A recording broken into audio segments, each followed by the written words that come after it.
Alors, j'appelle maintenant le nouveau directeur du numérique de l'Agence universitaire de la francophonie, mon ami Jamel Abdelkader Jiched, qui va nous parler justement de la contribution de l'AUF au développement numérique dans l'espace universitaire francophone, dont on a déjà vu le métaportail ID9, qui est une innovation considérable, que nous devons un peu à l'héritage de Geneviève Fioraso et de son conseiller spécial, qui a été le conseiller spécial également de Thierry Mandon, le nouveau recteur de l'AUF, mon ami Jean-Paul de Godemar.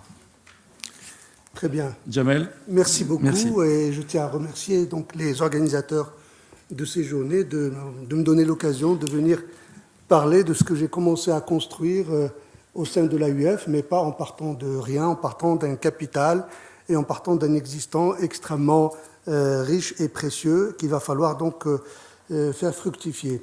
Alors, comme le temps passe vite, et j'ai cru comprendre qu'il faut que je sois bref, concis, si c'est possible, je vais tâcher de le faire et je vais essayer d'éviter, pour gagner du temps, l'effet catalogue, l'effet bilan de ce qui a été fait à l'AUF en matière, je dirais, de numérique à l'international. Je vais plutôt essayer de vous donner le fil rouge, le sens, la démarche qui explique et qui donne une cohérence à ce que l'AUF a fait. Et de cette façon-là, on va comprendre comment on va anticiper sur les choix du futur. Alors, je vais essayer de... Donc, ça, je passe.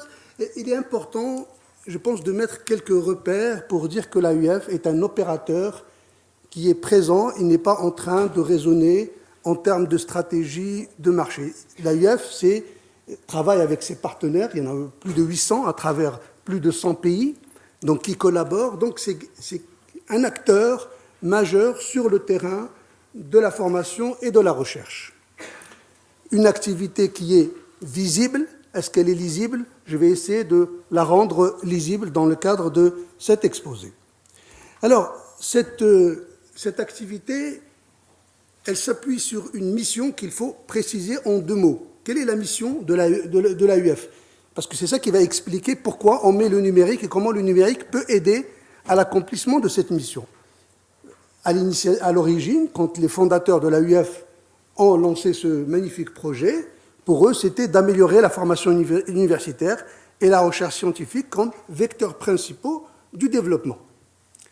Et la stratégie qui a été mise en place et qui est toujours valide dans toutes les situations, c'est qu'il va falloir mutualiser les efforts des universités et créer une sorte de solidarité active pour que l'ensemble du dispositif soit tiré vers le haut.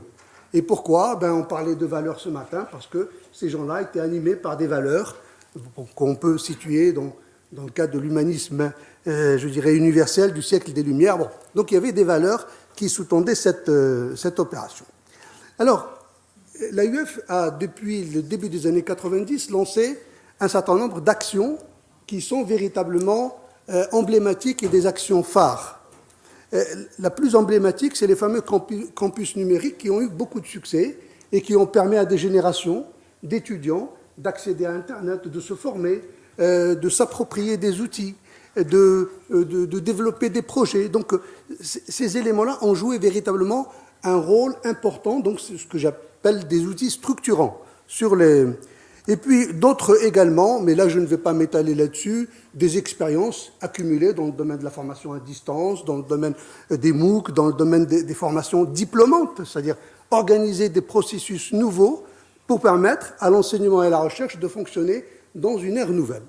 Et plus, donc on a parlé ce matin d'ID9, je ne vais pas encore faire la publicité là-dessus, mais je pense que c'est un des éléments importants qui va servir de brique à la construction de ces outils futurs pour moderniser, je dirais, créer des ruptures pédagogiques pour la nouvelle pédagogie du futur basée sur le numérique. Et plus récemment, donc, un instrument, c'est vraiment très important, la création de cet institut par l'AUF, c'est le lieu de la capitalisation de tout ce qui se fait de manière à ce que toutes les expériences qui sont menées ici et là, et par d'autres, soient capitalisées pour dire qu'est-ce qui marche, qu'est-ce qui ne marche pas. Parce que ça, c'est un élément extrêmement important qui va permettre, justement, aux acteurs les plus actifs de pouvoir dépasser les autres parce qu'ils sont capables justement de voir ce qui se fait ailleurs. Donc ça, c'est vraiment un lieu d'expérimentation, un lieu de réflexion, c'est véritablement un laboratoire d'expérimentation pédagogique. Alors, quand on a dit ça, eh bien, on m'a dit, mais l'AUF a déjà tout pour faire le numérique du futur. Eh bien, on va s'apercevoir que ce n'est pas tout à fait exact. Et les raisons sont simples. Si on regarde un petit peu l'environnement qui nous entoure, eh bien, je prends qu'un exemple. C'est la globalisation. Qu'est-ce qu'elle a induit, la globalisation? Elle a induit donc, du progrès économique. Il y a eu des effets négatifs, hein, mais regardons les choses positives. Elle a induit des éléments, je dirais, le développement de beaucoup de pays. Donc, une démocratisation de l'enseignement. Donc, qui dit démocratisation de l'enseignement? Donc, une arrivée massive d'étudiants qui demandent à être formés. Et donc, en espérant qu'après cette formation, ils trouvent un travail. Mais ce qui n'a pas été anticipé, c'est que ces infrastructures universitaires n'étaient pas du tout conçues pour recevoir des milliers, voire des centaines de milliers d'étudiants. Ils n'étaient pas formés. Donc, qu'est-ce qui se passe? Comme la demande est là, il faut répondre à cette demande, eh bien, on a commencé à développer tout un tas de choses. Et qu'est-ce qu'on s'est rendu compte? Que le niveau, hein, je dirais la qualité de la formation a été affectée. C'est un effet purement mécanique. C'est pas un effet d'abandon. C'est un effet mécanique. Il y a un flux trop important pour qu'on puisse donner à chacun, je dirais, la formation adéquate. Et donc, de ce fait, si la qualité baisse, il y a également un effet mécanique qui se répercute sur l'employabilité. Donc, ces étudiants-là, eh bien, ils ont du mal parce que le marché exige des compétences sur lesquelles il ne peut pas faire l'impasse. Et il n'est pas en mesure d'absorber.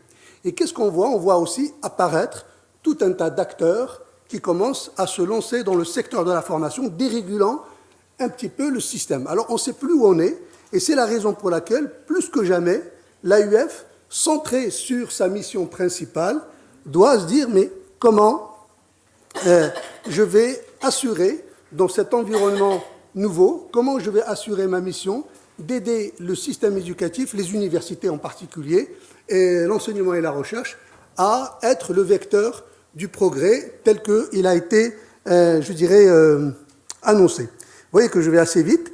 Et le numérique est un élément majeur de la stratégie de l'AUF.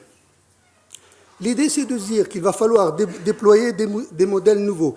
Il faut véritablement des technologies pédagogiques de rupture. On ne peut pas continuer à, je dirais, multiplier les bougies en croyant qu'en mettant les bougies les unes à côté des autres, on va éclairer une ville. Il faut changer de modèle et imaginer l'équivalent de l'électricité, hein, dans le domaine de la pédagogie. J'ai entendu quelques je dirais, propositions, quelques idées dans ce sens, mais je crois que c'est vers ça, c'est-à-dire qu'on ne peut pas perfectionner le système actuel, il faut véritablement quelque chose de nouveau. Donc, par quoi? Donc, par l'innovation dans le numérique et par la capitalisation des expertises, c'est-à-dire la construction de réseaux, mais pas de réseaux au sens, c'est des gens qui sont rattachés à une structure, c'est-à-dire ce réseau pyramidal rattaché à un sens. Ce réseau avec des interactions entre les acteurs de ce réseau. Et là, il n'y a que comme ça, à mon avis, et je pense que beaucoup d'acteurs le pensent, qu'on peut réellement arriver à relever ce défi et que l'AUF continue à jouer son rôle, qui a été défini donc, il y a plus de 50 ans, dans le domaine de la formation et de la recherche. Alors, pour terminer, je vous donne juste quelques éléments, quelques pistes. Je crois qu'il y a un maître mot, je ne l'ai pas entendu ce matin, c'est le mot industrialisation de la pédagogie. Pour nourrir la planète, on a industrialisé l'agriculture. Et bien maintenant, si on veut former des gens, il faut imaginer des modèles industriels. Donc les MOOC en sont un, les FOAD en sont un autre, etc. Donc il faut imaginer une forme nouvelle pour répondre à cette demande. Par ailleurs, on assiste à une prolifération de l'offre. Tout le monde se lance, les MOOC, les FOAD, les machins. L'offre est prolifique, elle est énorme. Le problème qui se pose maintenant, c'est comment faire correspondre cette offre à un besoin précis. Ce qu'il faut, c'est aller vers du service individualisé, sans cette opération de matching entre, d'une part, la ressource et le besoin réel, c'est, voilà, on continuera à produire, à chauffer, en gros, une maison avec les fenêtres ouvertes et les portes ouvertes. Donc, ce qui ne sert strictement à rien.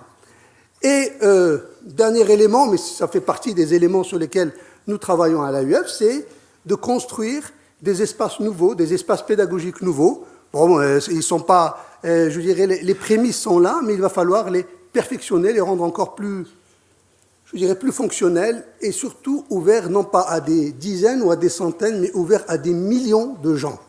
Et l'industrie du numérique a montré qu'elle est capable d'absorber des demandes venant de millions de gens. Hein, je dis bien de millions. Et je pense que là, il faut changer d'échelle, ne pas rester à l'échelle, je dirais, de mécaniser, comme on disait avant en informatique, mécaniser les fonctions. Là, il faut inventer quelque chose qui est nouveau et qui est intrinsèquement dans le numérique. Ce n'est pas une duplication, ce n'est pas un transfert de compétences du métier vers le numérique. Non, il faut inventer quelque chose qui est purement numérique. Voilà, je vous remercie de votre attention. Et je suis prêt à répondre à vos questions. Merci beaucoup, monsieur